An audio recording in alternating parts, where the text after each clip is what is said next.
इसलिए कि ED over 3-4 years PFI के साथ जो ईडी का रवैया है, कोई रैशनैलिटी नहीं है, कोई लॉजिक नहीं है ईडी के एक्शंस में। ईडी को ये काम देकर भेजा गया है, पीएफआई को हरास करो। पीएफआई अपने काम में वो लोग बिजी नहीं रहना है, पीएफआई हमें हैंडल करने में बिजी रहना है। क्या है, आरएसएस का जो जुल्म और ज़्यादती या जो ह्यूमिलिएशन मुसलमानों पे चलता रहेगा, उसके खिलाफ काम करने में पीएफआई बिजी नहीं होना है। पीएफआई को ये सब एजेंसीज के पीछे पड़ने में ही, एजेंसीज को जवाब देने में, एजेंसीज का जो जुल्म और इन पे जो ज़्यादती चल रहा है उस पे ही पीएफआई बिजी होकर रहना है। ये एक टास्क देकर ये सब एजेंसीज को भेजा गया है।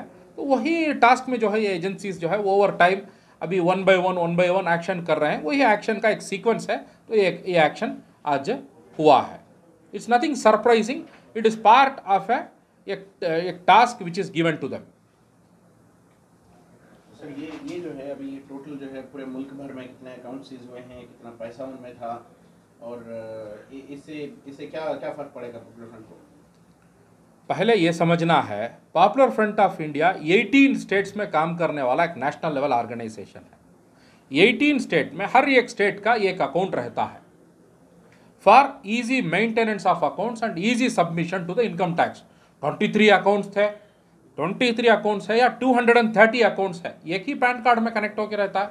आज एक आदमी के पास 5-5 अकाउंट रहता है, एक आदमी के पास 7-7 अकाउंट रहता है, एक इंडिविजुअल के पास। तो इतनी बड़ी ऑर्गेनाइजेशन के पास 23 अकाउंट्स रहना ये कोई बहुत बड़ा एक एडवेंचर नहीं, या कोई बहुत बड़ा हिमांगस टास्क नहीं है।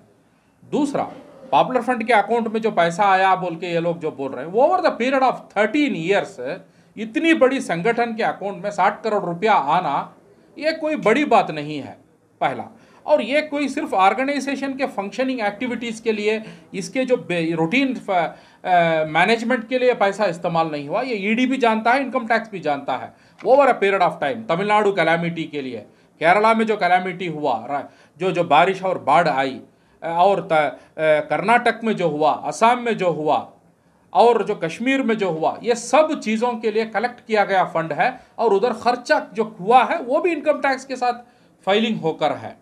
अब ये नंबर्स के साथ एक ऐसा बताना, पीएफआई 60 करोड़, इसमें क्या दिखता है? कल शाम से सुबह तक पीएफआई के अकाउंट में 60 करोड़ रुपया आया, ऐसा नहीं है। Over a period of 13 years आया है। Every penny is being accounted and every penny is being documented and submitted to the income tax of India. तो ये सब चीज़ मालूम है ईडी को, जस्ट नंबर्स के साथ सेंसेशनलाइज करके एक ड्रामा करना चाहते हैं, वही आज हो रहा है। यही ईडी 2020 में जब सीएए एजिटेशन चलता था, इनके तरफ से एक न्यूज़ फीड आया। क्या फीड आया? 120 करोड़ जो है पीएफआई की तरफ से आया है। अब मैं पूछना चाहता हूं, वो 120 करोड़ सच है या 60 करोड़ सच है? और इसमें यह भी बात साबित हो गया, ये दोनों में कौन सा सच है या झूठ है? मगर ईडी तो झूठ है। ईडी की जो बात है वो तो झूठ है। ईडी को ये कि जो मैसेज आरएसएस के तरफ से, उनके पॉलिटिकल मास्टर्स के तरफ से आता है, उसको ईडी फुलफिल करता है। तो ये तो एस्टैब्लिश हो गया है। और दूसरा बात है, पॉपुलर फ्रंट जैसे संगठन को ये पैसा, ये जो इनके जो फैसलों से बहुत बड़ा इम्पैक्ट तो नहीं होने वाला है। क्यों नहीं होने वाला है? एक न्याय के संघर्ष में ये 25 करोड़ मुसलमानों का एक संगठन, इसका एक अकाउंट फ्रीज हो जाने से इसकी एक्टिविटी तो फ्रीज नहीं हो जाएगी, इनका न्याय का संघर्ष तो फ्रीज नहीं हो जाएगा। अन्याय जब होता है तो उसका न्याय और जो उसका मुतालबा वो कंटिन्यू रहता रहेगा, उसको कोई आकर फ्रीज नहीं कर सकता है। ये सब जो है आरएसएस को खुश करने के लिए, एस्टैब्लिशमेंट को खुश करने के लिए ये ईडी ऑफिसर्स कर रहे हैं। इससे कोई बड़ा फर्क तो हमारे ऊपर होने वाला नहीं है। सर ये भी जो है बताया जा रहा है ईडी की जानिब से कि popular front of India criminal conspiracies में इन्वॉल्व है और पॉपुलर फ्रंट मुल्क भर में अनलॉफुल एक्टिविटीज करने के लिए ये पैसा मोबिलाइज करती है। इन इल्जामात में क्या सच्चाई है?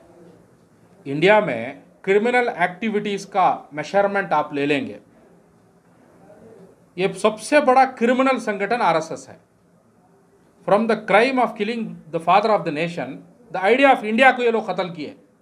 वहाँ से लेकर आज तक का जो क्राइम इनका है, इसको हम ले लेंगे as a quantum of measurement, और बाकी पूरे संगठन, वो कांग्रेस हो या पीएफआई हो या कम्युनिस्ट पार्टी हो, ये सबको हम ऐड कर लेंगे तो आरएसएस का जो क्राइम के सामने 1% भी नहीं रहेगा ये लोगों का। तो what crime this organisations will do, and the number of FIRs, number of cases filed and the number of actions taken against them, ये सब चीज़ में सब ये लोग इन्वॉल्व है। इंडिया में बड़े बड़े बम धमाके में ये लोग इन्वॉल्व है।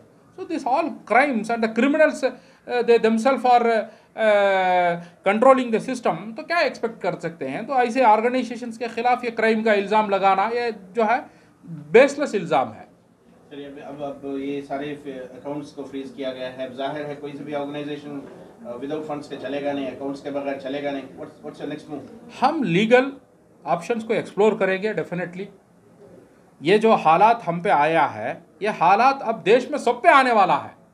पीएफआई पे हालात इसलिए आया कि हमारा और आरएसएस का कोई पर्सनल मुतालबा या पर्सनल कोई मामला नहीं है, हम उनके खिलाफ लड़ते हैं, न्याय की संघर्ष करते हैं, तो इसके वजह से यह हालात जो है हम पे आ रहा है। और ये चीज़ों से ही करते करते करते यहाँ तक आया हुआ संगठन है ये पीएफआई। तो इस चीज़ को जो है हम लोग सीखेंगे, सीख कर इसको किस तरीके से हैंडल करना है जुडिशियल प्रोसेस में, वो लोग हम करेंगे, करके हम लोग आगे बढ़ेंगे। ऐसा कोई एक इम्पेडिमेंट, इससे हम लोग रुक जाएंगे और इससे जो है we will take our step back, ऐसा नहीं है। We will overcome this impediments and we will learn how to fight this kind of repressive actions from an political tool. We will overcome this kind of impediments, and we are not any politicians to buckle and surrender our ideology and join the BJP. ऐसा कुछ तो होने वाला नहीं है। हमारा और उनका जो है न्याय और अन्याय का मुतालबा है, तो ये चलता रहेगा।